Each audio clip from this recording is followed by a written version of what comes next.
तारकासुर के ये 3 पुत्र, तारकासुर के ये 3 बेटे, तारकाक्ष, विदुमाली और कमलाक्ष की, इन्होंने भगवान से कुछ नहीं मांगा। इन्होंने भगवान से बस इतना मांगा कि हम मरें तो तीनों एक साथ मरें, हमारे प्राण छूटे। एक बार आप इधर आओ, साउंड सुनो आके।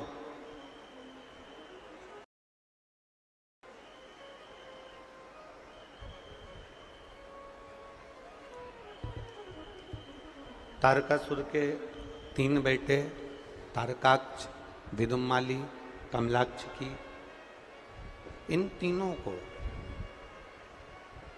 तारकाक्ष, विदुमाली, कमलाक्ष की, इन तीनों ने जो वर मांगा वो केवल एक वर मांगा कि हम तीनों के प्राण छूटें तो एक साथ छूटे, हम तीनों के प्राण जाएं तो एक साथ जाए, और हमको 3 पुरियों का निर्माण करा दीजिए, हमें 3 अलग अलग नगर बसा दीजिए। तीन नगर बसाने से मतलब क्या है कि हम 3 पुरियों में रहेंगे और अलग अलग रहेंगे, और हमने मांगा कि हमारे प्राण छूटे तो एक साथ छूटे, तो हम कभी इकट्ठे ही नहीं होंगे, एकत्रित नहीं होंगे, और कभी हम एकत्रित नहीं होंगे तो हमारे प्राण कभी छूटने वाले नहीं, हम कभी मरने वाले नहीं, फिर हमारे प्राण जाएंगे ही नहीं। पर शिव महापुराण की कथा कहती है संसार सागर में केवल एक मृत्यु सत्य है।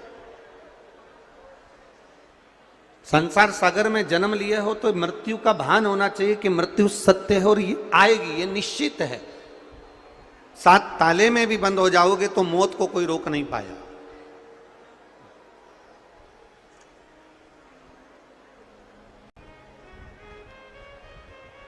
मृत्यु पर विजय किसी की प्राप्त नहीं है। मरना निश्चित है, मौत निश्चित है।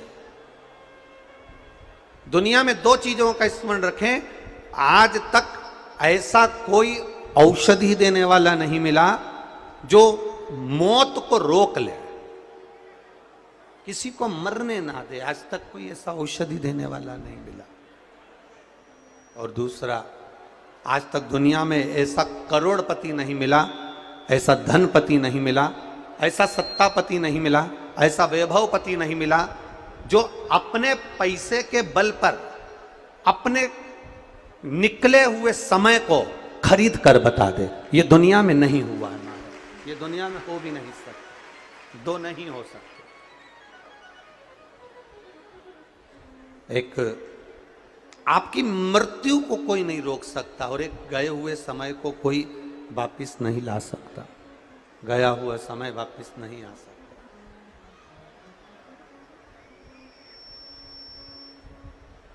भोपाल वालों के नरेला क्षेत्र में ये जो शिव महापुराण की कथा हुई है, सारंग परिवार जो कथा को कराया है, ये जो 5 दिन आपको मिला, केवल कितने दिन की कथा मिली है? जम के बोलो जरा। केवल 5 दिन की कथा जो आपको मिली है, 5 दिन जो आपको प्राप्त हुए हैं, 5 दिन जो आपको मिले हैं, ये 5 दिन आपने किसी को पानी पिलाया, 5 दिन आपने किसी को भोजन कराया, 5 दिन आप कथा में आकर बैठे, 5 दिन आपने बैठकर श्री शिवाय नमस्तुभ्यम बोला, 5 दिन आप तपती हुई धूप में भगवान की शरणागति में आकर विराजमान हुए हो। ये 5 दिन अपनी एक नोटबुक पर लिख लेना कि मैंने इतनी तारीख से इतनी तारीख तक कथा सुनी थी, 1 बोतल पानी 15 रुपए का मैंने किसी को पिलाया था, 10 रुपए का मैंने 1 बिस्कुट का पुड़ा किसी को दिया था, या मैंने 1 गिलास ठंडा शरबत किसी को पिलाया था। ये अपनी नोटबुक में लिखना कि मेरा 10 रुपया की 50 रुपया की 20 रुपया की 25 रुपया। आप कथा सुनने के लिए आए तो ऑटो में आते आते मेरा 100 रुपया, मेरा 50 रुपया खर्च हुआ, ये लिखकर रखना, और उसका अंदाजा केवल 4 महीने के अंदर लगा कर रखना कि वो तुमने जो खर्च करा वो 1000 गुना आपको प्राप्त हुआ कि ना हो। उसको लिख कर रखिएगा, उसको अपने पास संजो कर रखिए, उसको अपने पास रखिए कि आपको उसमें प्राप्ति हुई कि नहीं, उससे आपको कुछ प्राप्त हुआ कि नहीं, उससे आपने कुछ प्राप्त किया कि नहीं किया। वो आपके पास होना चाहिए, वो आपके पास लिखा हुआ होना चाहिए, वह आपके पास में होना चाहिए। आपका किया गया पुण्य, आपका किया गया मंत्र जाप, आपका किया गया नाम जाप, आपका किया गया कीर्तन खाली नहीं जाएगा, वो आपको प्राप्त जरूर होगा। यहाँ जितने लोग कथा को श्रवण कर रहे हैं, जितने लोग कथा को सुन रहे हैं, जितने लोग कथा को श्रवण करने के लिए बैठे हैं, जितने लोग भगवान देवादिदेव महादेव के पावन चरित्र को श्रवण कर रहे हो, आप अपने उस भाव को जो अपने दिल से कहते हैं, भगवान से प्रार्थना करते हैं, दिल से भगवान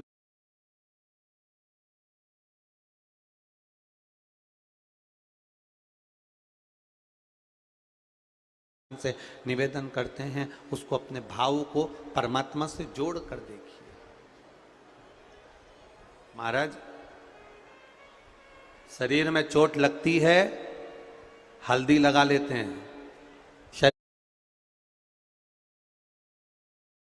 शरीर में चोट लगती है, दवाई लगा लेते हैं, शरीर में चोट लगती है, पट्टी बांध लेते हैं, शरीर में चोट लगती है, कोई पाउडर लगा लेते हैं, शरीर में चोट लगती है, कोई मल्लम लगा लेते हैं, शरीर में चोट लगती है, हल्दी, मल्लम, दवाई, ट्यूब, क्रीम हम लगा लेते हैं।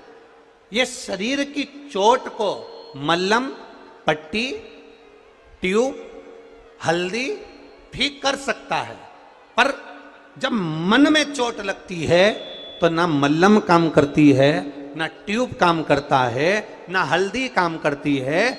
मन पर जब चोट लगती है तो केवल एक शिव महापुराण की कथा काम करती है। ये मन की चोट पर केवल शिव कथा लाग कर जाती है, मन की चोट पर केवल एक शंकर की कथा लाग कर जाती है, उसके सिवा शिव की कथा फिर लाग नहीं कर पाती। ये मन की चोट पर लाग करने वाली है, मन की चोट को सुझाने वाली है। मन की चोट को जो शिव महापुराण की कथा जब आप श्रवण करेंगे, शिव महापुराण की कथा जब आप धारण करेंगे, तो ये मन की चोट पर एक मल्लम का काम करती है, मन की चोट पर एक मल्लम का कार्य कर देती है। शिव का भजन, शिव का स्मरण, शिव का कीर्तन, शिव का मंत्र जाप, शिव का नाम जाप, शंकर का गुणगान, ये भीतर लगे चोट को ठीक कर देता, भीतर लगे चोट।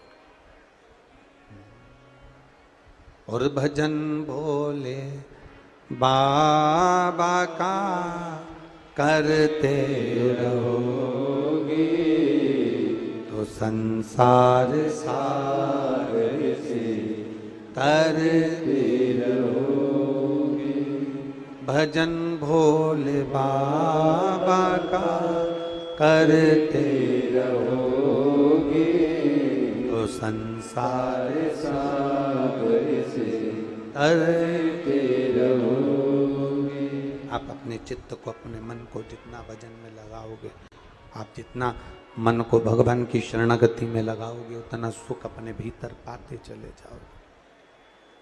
लगे बाहर की चोट को हल्दी समाप्त कर देगी, बाहर की चोट को क्रीम और मल्लम समाप्त कर देगा, पर भीतर की चोट पर केवल एक ही चीज असर करती है, वो भगवान का भजन है।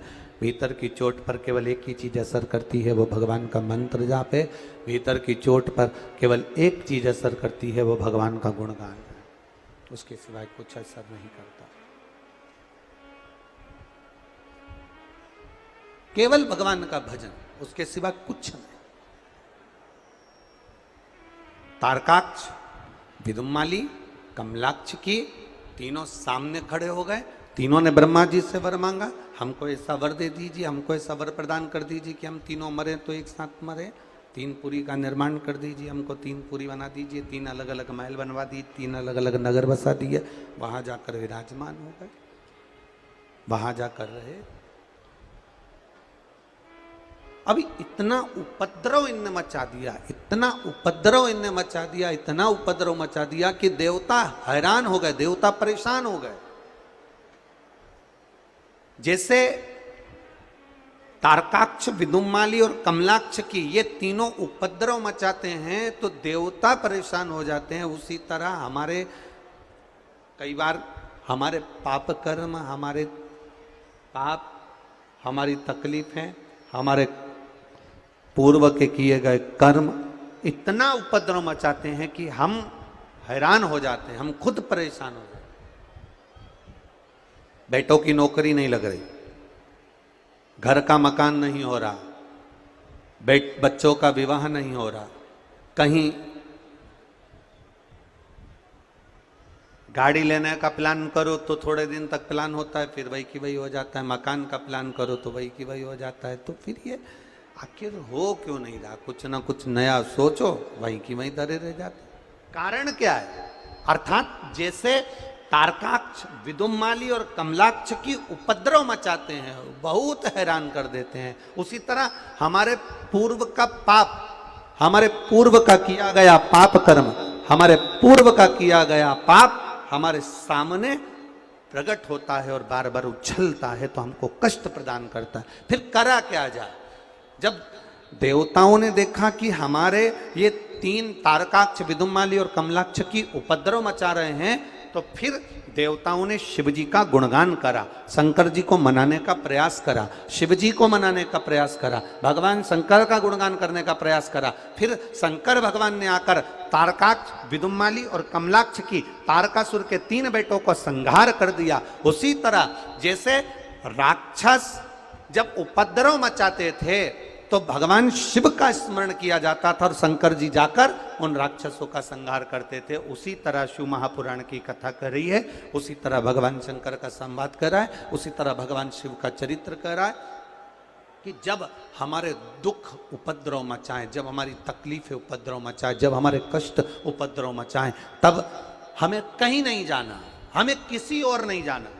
कोई कितना ही कहे तुमको कि मेरे पास में जाओ मैं तुम्हारा दुख मिटा दूंगा, कोई तुमसे कहे मेरे पास आ जाओ मैं तुम्हारा कष्ट मिटा दूंगा, शिव महापुराण की कथा कहती है जो कह रहा है उसका खुद का कष्ट मिट नहीं पा रहा है, इसलिए किसी के पास मत जाना। जाना तो तुम्हारे घर के पास में जो शंकर का मंदिर हो वहां पहुंच जाना। शिव के द्वार, शंकर की चौखट पर, शंकर के दरवाजे पर, शंकर की चौखट पर, शंकर के मंदिर में, शंकर के द्वार पर, वहां पहुंच जाना। शिव के द्वार पर पहुंच जाना, शंकर के मंदिर पर पहुंच जाना, शिव की चौखट पर पहुंच जाना, शंकर के द्वार पर पहुंच जाना। शिव मंदिर तक जाने का प्रयास करिएगा।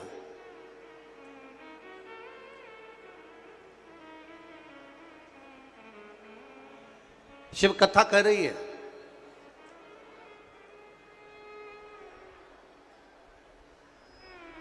एक बात बहुत अच्छे से समझ लीजिएगा, देवताओं के पास ज्यादा सिद्धि थी कि राक्षसों के पास ज्यादा सिद्धि थी? बोलो जम के।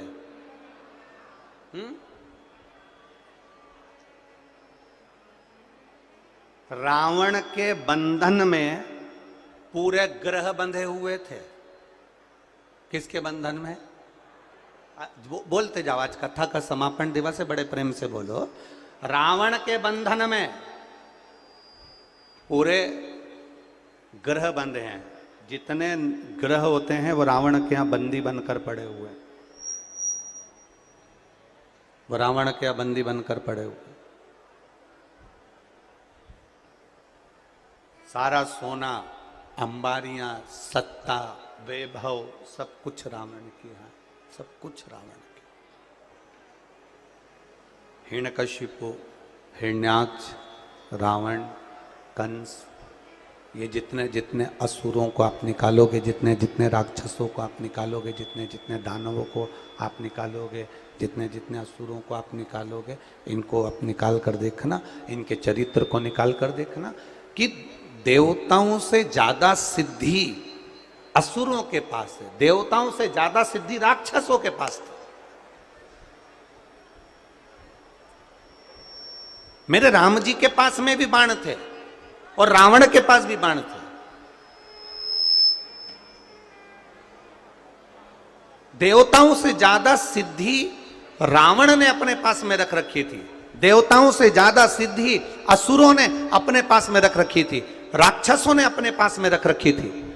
पर शिव महापुराण की कथा कहती है राक्षस की सिद्धि और देवता की सिद्धि बहुत जमीन और आसमान का अंतर है। देवता की सिद्धि भले थोड़ी सी हो पर वो जीवन भर चलती है, और राक्षसों की सिद्धि थोड़े समय में समाप्त हो जाती है। असुरों की सिद्धि थोड़े समय में समाप्त हो जाती है, राक्षसों की सिद्धि थोड़े समय में समाप्त हो जाती है। देवताओं की सिद्धि लंबे समय तक चलती रहती है, लंबे टाइम तक चलती रहती है। देवताओं की सिद्धि लंबे समय तक चलती चली जाती है, लंबे समय तक चलती चली जाती है। फिर अपने जीवन में उतारिएगा। पहले भी कथा में आज फिर कर रहे हैं, पहले भी कथाओं में वर्णन किया, आज फिर वर्णन कर रहे हैं कि क्रीम की जो चमक होती है ये थोड़े समय की होती है। आप चेहरे पर लगा लोगे, थोड़े समय आप सुंदर दिखोगे, थोड़े समय आपके ऊपर चमक रहेगी, थोड़े समय आप चमकते रहोगे। क्रीम की चमक थोड़े समय की रहती है। पर शिव महापुराण की कथा कहती है जो आपने पुण्य करा है, सत्कर्म करा है, जो आपने भगवत नाम लिया है, जो भगवत स्मरण करा है, जो भगवान का भजन किया है, अच्छे कर्म की चमक तुम जब तक मर ना जाओगे तब तक तुम्हारे चेहरे पर बनी रहेगी। मृत्यु तक वो अच्छे कर्म की चमक है।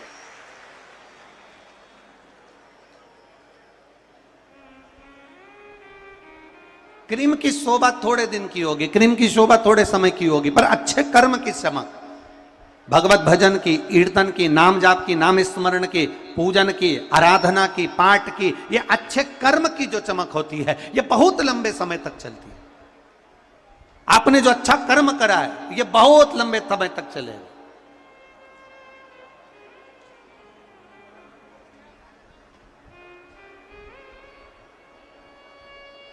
कल आदरणीय विश्वास भैया ने माइक लेकर आप सबके सामने कहा कि यह कथा एक साल नहीं हर साल चलती रहे, हर साल स्मरण होता रहे।